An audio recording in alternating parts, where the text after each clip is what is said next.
Hey guys, it's Rich from Gaming, and in this video we're going to talk a little bit about high threat characters. Now, we all love a 9-point Thanos, right?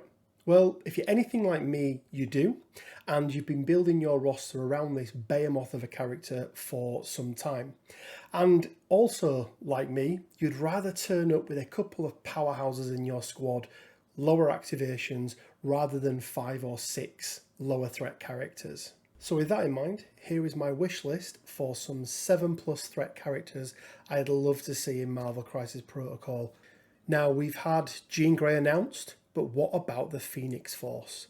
One of the oldest known cosmic entities, the Phoenix Force is an extremely powerful being that has used various characters over the years as its host, most notably Jean Grey. With almost endless power, being able to regrow any part of the universe as well as destroy it entirely, I think there could be some fun game mechanics here, with the Phoenix Force being an add-on to Jean Grey, giving the controlling player huge amounts of firepower, but with the threat of the Dark Phoenix always looming, at any point turning and causing destruction to its own team. I also think it would make a great ultimate encounter where Jean could realise the full potential of the Dark Phoenix and our heroes would have to band forces to take her down. With how powerful the Phoenix Force is, I think realistically to see her in the game, she would be 7, 8 or maybe even 9 threat. Now, let's talk about Scar. He is the son of Hulk and possesses even greater strength than his dad.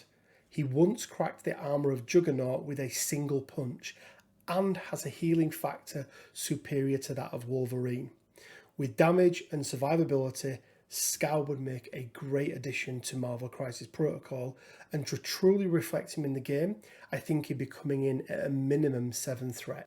Next up then is the Allfather himself, Odin. Father to Thor and Angela, Odin is the strongest of all Asgardians and can also manipulate magic.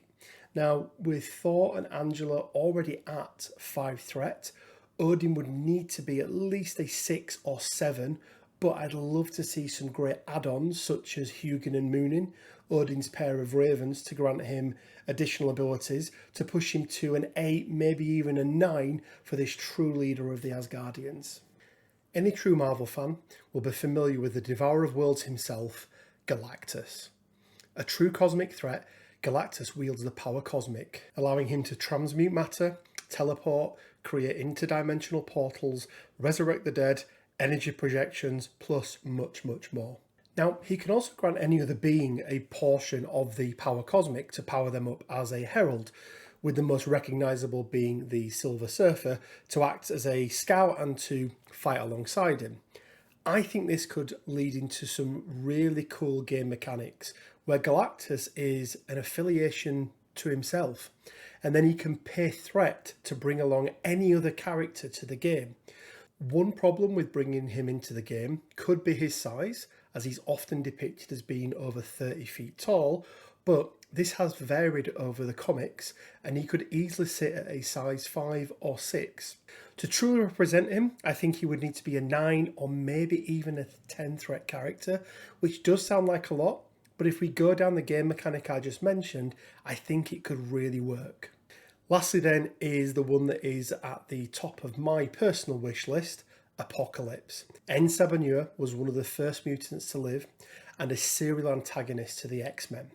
With superhuman strength, speed, stamina, durabilities, reflexes, plus a genius level intellect, energy and matter manipulation, and the ability to steal powers from other mutants or cosmic beings, Apocalypse is everything his name says, and by himself is one of the most powerful beings in the Marvel Universe. But wherever Apocalypse resides, his 4 horsemen are never far behind. Now, Apocalypse by himself is an absolute beast. There is no doubting that. Realising his full potential, he would need to be a minimum 8 threat character. But for me, the most exciting thing about this character is the way that his affiliation could work.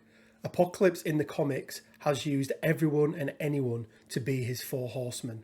So I would love to see a gameplay mechanic or an affiliation mechanic where Apocalypse can choose any 4 characters to form his 4 horsemen of the apocalypse, bringing them all into affiliation irrespective of which character it is. I think this would bring a very, very different dynamic to the game and would make for some great roster building shenanigans.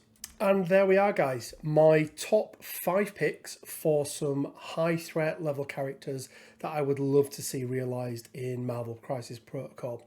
Now let me know down in the comment section below which 7+ threat characters you would like to see introduced into the game in the future. Now, as always, guys, please like and subscribe. Make sure you don't miss out on any of my future content. And as always, stay safe, keep well, and until next time, bye for now.